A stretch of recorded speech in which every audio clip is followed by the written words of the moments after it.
Good morning, everyone, and welcome to Bricks and Clicks. Today's session is all about getting you ready for peak season. So, what can you do this month and next month to prepare you for having the best January ever? We've got a Q&A section at the end of this presentation. So, we've had a few questions asked before the meeting, which we'll cover. And if there's any more questions, please just drop them into the chat and we'll help you out as best we can. So on the call today is myself, Al Mackin. I'm the founder and director at the eWord, and also joining me is my colleague Kai, who is our senior creative and campaign lead. A little bit about us. We're a team of 30 and growing people based in Manchester. We are wholly focused on helping property companies generate more leads through digital marketing strategies. And as much as we like to win awards and produce great creative and visual assets, it's all about the leads. We know that's what drives our clients' businesses. And one of the ways that we succeed is our obsession with audiences. We want to understand who could live in that building, who will get value from being there, what makes them tick, where do they play online, and ultimately, what is the messaging that's going to resonate with them.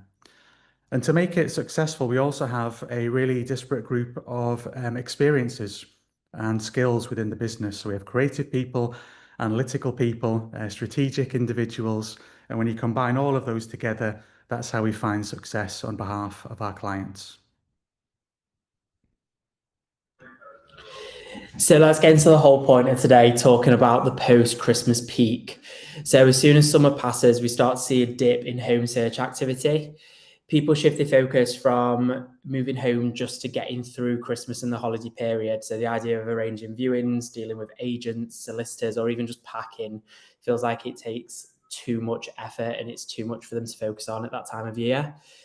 As the holidays happen, people do, however, spend a lot more time at home than usual. So that's often where frustrations become clear. So whether there's not enough storage space, enough space in general, or even if the area just doesn't feel right for them anymore. So this is where we consistently see a surge in interest on Boxing Day onwards. So web traffic jumps and movers begin their research. So they're motivated, refreshed, and ready to take the first step in finding their new home.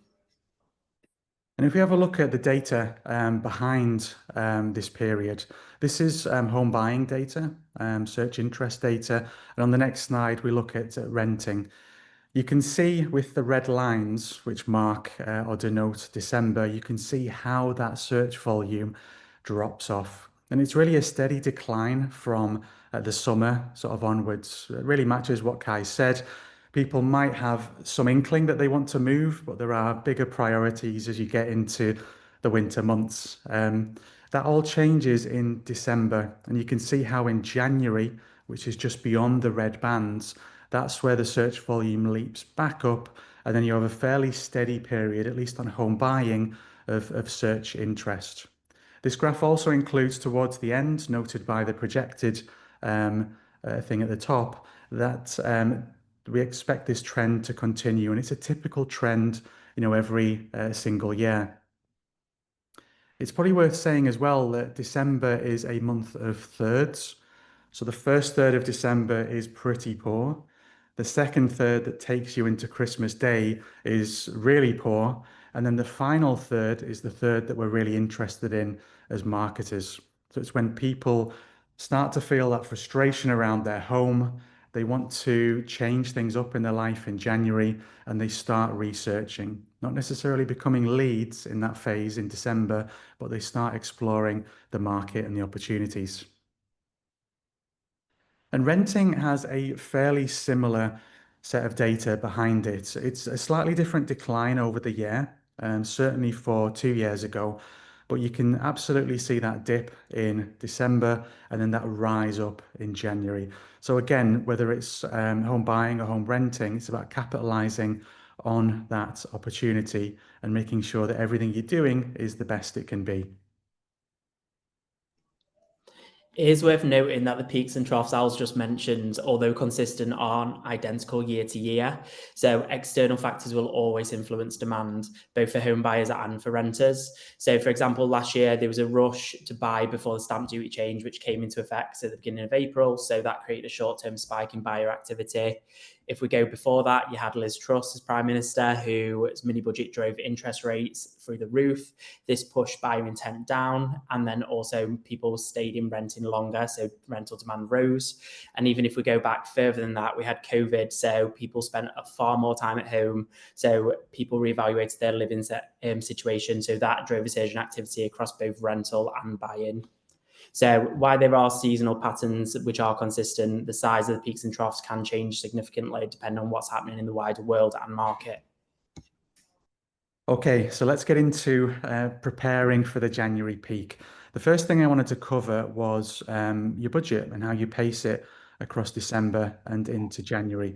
We know that certainly intent drops in December, as does search volume. But I think there's this kind of tension between generating leads and also generating awareness. There's always a desire to build leads, but as marketers, we know that we also want to build awareness because it will help us generate those leads at some point in the future. January is super competitive.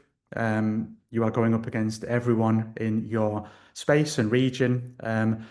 But December can be a little bit quieter towards the end. Not everyone capitalizes on that. So what we'd suggest is putting some budget, typically 5%, of your sort of peak period budget into the end of December, but focusing on more awareness building campaigns. People may not want to make the leap and become a lead between Christmas and New Year, but they will probably be researching if they're in market.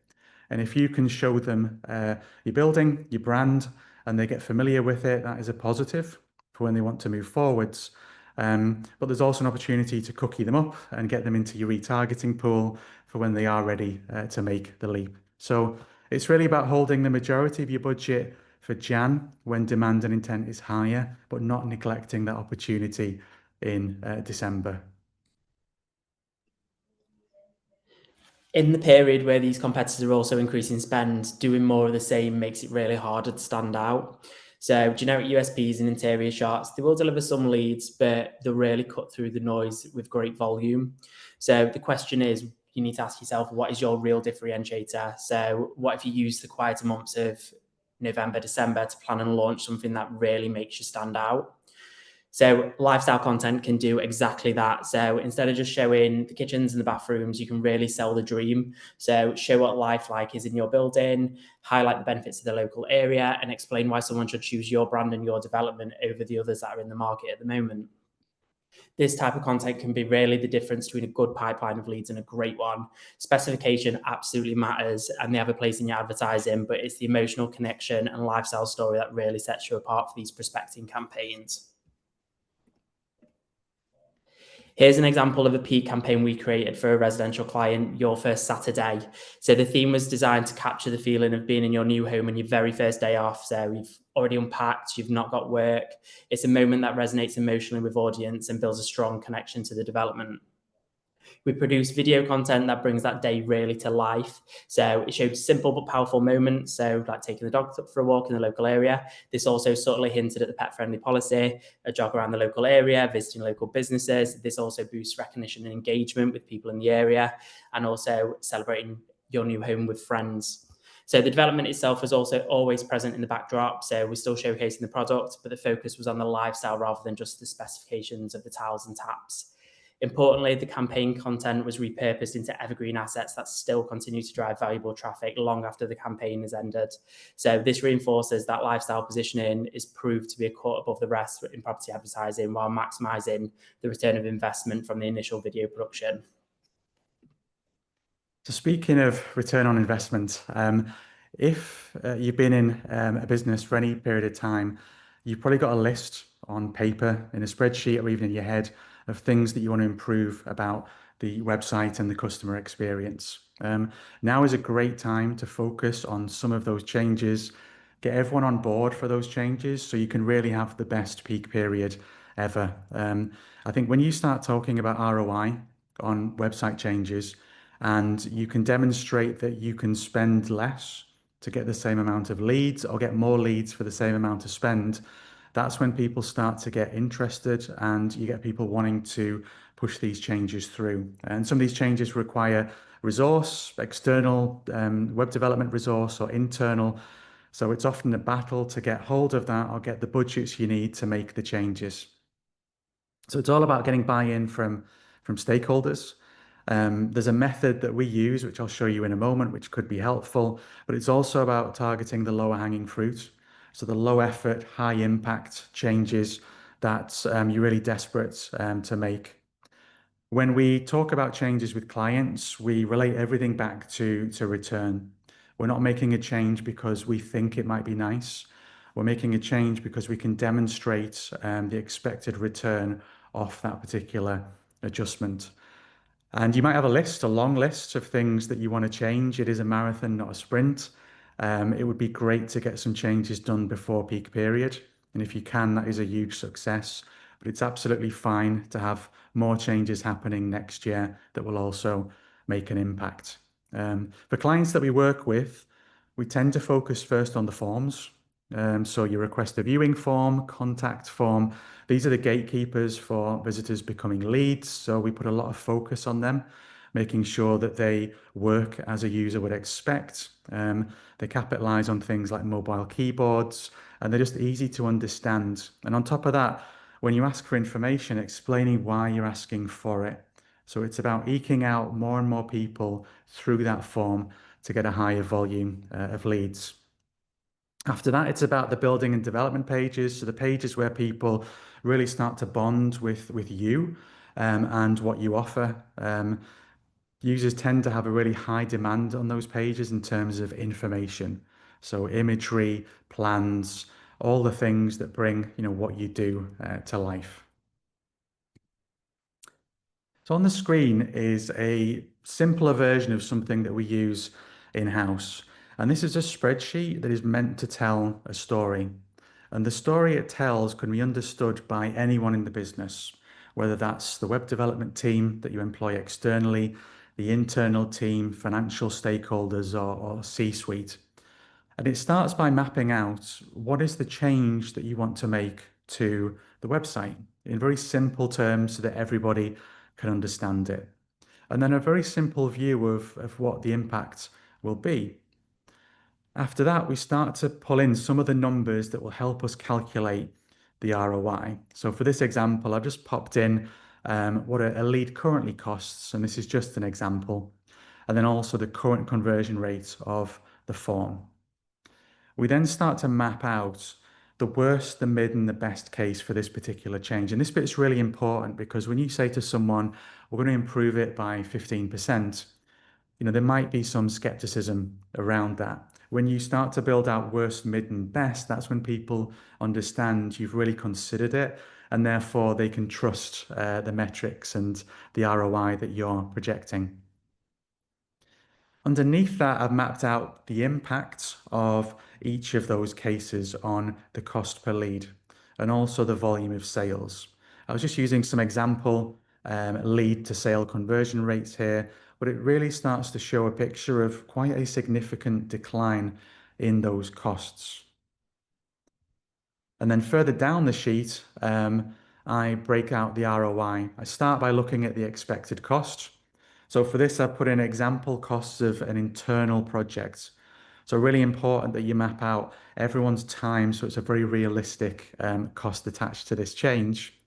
And then I put in the expected ROI, which you can do in a few different ways. But for this one, I've focused on the paid media cost saving based on the number of leads that we need to generate. There's a few different ways you can cut this. But for this example, I wanted to show imaginary stakeholders the money they would save versus the cost itself.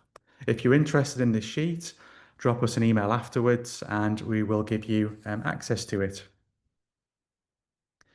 So continuing the theme of data, it's a good time of year to get your data in order. And this is a few different areas that I'd suggest that you look at. Firstly, your tag manager. Sometimes you can go into tag managers and you can find tags that have been there for many years. Nobody really knows what they do. It wasn't even the last agency, it was the one before that. So it's a good time to put some effort into it, review the tags, and take some brave steps and call the ones that you don't think are in use. Getting rid of tags, it makes Tag Manager cleaner, but it can also impact the user experience and the speed of the website. It's also worth doing some testing. So analytics, tags, and their ability to track things can change over time. Platforms and devices and also browsers change the way that they react to tags. And there's a lot going on around privacy. So it's definitely worth doing some end-to-end tests to make sure that all of these important metrics that you are wanting to track are accurate. And this is all about representing the great things that you'll do in January so that all the lead numbers are accurate and you are taking credit for the work that you've done. It's also worth looking at your reporting. Reports can expand over time when people ask for things. You get charts and tables and new metrics. Sometimes they're not used. Sometimes legacy metrics go unused as well. So it's a good time to look at your reporting and cull the things that you want to get rid of. The fewer the better when it comes to tags and also reporting. Now you've got your data in order, you've got your tracking accurate, and you've got your creative campaigns that are ready and ready to go for your prospecting audiences. I think it's important now to talk about retargeting audiences. So it can be one of your most powerful. If anyone was joining on our previous webinar, we actually spoke about a development we run advertising for. We're actually on Meta since the start of this year. So since January, 82% of all the leads have come from retargeting campaigns rather than prospecting. So assuming you've driven the valuable traffic from your pre-Christmas awareness campaigns, it's really time to re-engage those prospects. Now the intent is higher to make your investment deliver results. So you can start with timing. So we know that traffic starts to dip after summer, and we know that property is a long considered purchase. We can expand that retargeting window to 180 days for buyers.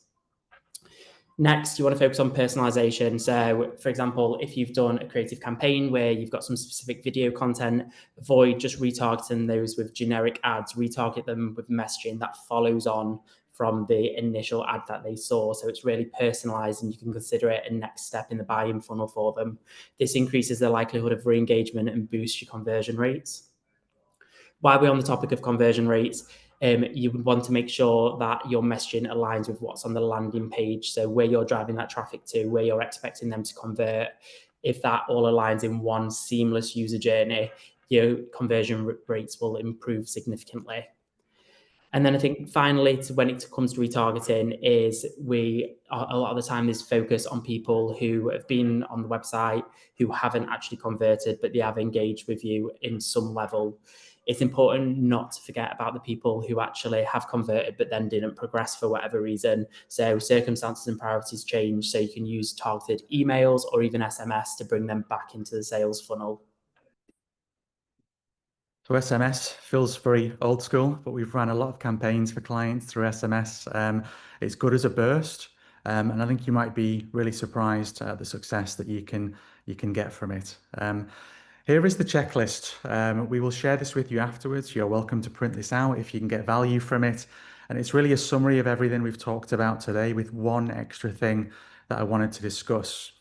So starting with getting your budget into the right shape. So you're making a decision on whether you focus on the end of December or not, and getting all your resource lined up as well. We know how stressful it is around the peak period. So as much as you can get done sort of earlier in the year, that's going to make future you a lot happier. Lining up the site improvements, making your forms better, making those little adjustments that leak out a higher conversion rate. As Kai mentioned, it's going beyond the BAU campaigns. It's creating assets and campaigns that will cut through in a really noisy part of the year when there's a good chance your competitors are just saying the same things that they do month in and month out. And it's the same for messaging, reviewing all of your ads, and often you'll have hundreds of ad variations. It's going through them and making sure that it's at the standard that you want them to be. Having a look at your retargeting. If you don't do retargeting, testing that out. If you do, taking that to the next level. And then also reviewing your analytics and your reporting. How can you tidy that up? New year, new you, new analytics, and make your life a lot simpler and easier. And then the final thing, which I just wanted to mention, was reviewing your CRM touch points. Often your email cadences can be set up, and that was weeks or months or years ago. It's worth looking at it to seeing, firstly, if it aligns with what you want it to do right now. And secondly, can it be adjusted to focus on the changes in January where things move a little bit faster? And you might want to sort of adjust those timings to facilitate that. So that's the end of our main session. We had a couple of questions asked of us before we ran the session. So we'll just cover off the answers to those. So the first one was with budgets being tight, would you put more spend into pre-Christmas awareness or hold most of it back for January? So this is what kind of fed into the slides that we showed you earlier. If budgets are tight, if you're looking at what you need and what you've got, and what you've got is, nowhere near what you need, the focus should be January. That is your high intent period. That's where you'll get most of the leads. If you're starting to get your budget close to the top of what you think you would need to generate leads, and there's some really easy funnel ways of working that out, then it's absolutely worth committing some spend to December. It feels scary because you're taking money away from, the high intent period and putting it into awareness campaigns. But everything that we've seen around awareness is if you do it right, then it will only make the lead generating campaigns stronger and better. So we know sometimes stakeholders or sales teams will be like, sales focus, please. But actually, that is going to drive a higher volume of sales in that particular period. And then the second question was, what's your opinion on ads that are really sales driven versus ones that show why people would want to live there? We always get pushback from the sales team on this. I'm going to hand this over to Kai because this is definitely in his wheelhouse.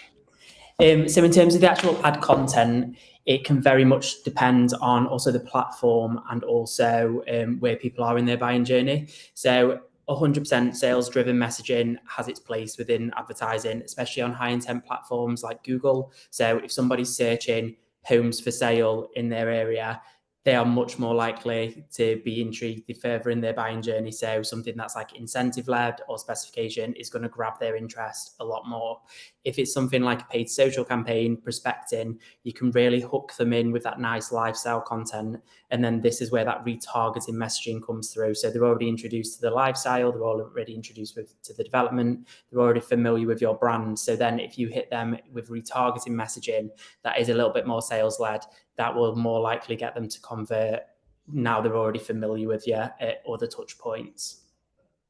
Thanks, Kai. It's probably worth as well thinking about the stage of a development. We often find the messaging mix changes in terms of sales versus lifestyle once you get closer to fully leasing or selling out a building. So that is the end of today's session. If there's anything we can do for you, please drop us a note. If you've got any feedback on today's session, that would be really helpful for us as we build out how we handle sessions in the future. So whether it's good or suggestive, please drop us a note and we would really appreciate it. Thank you very much for your time today and have a lovely rest of your Wednesdays.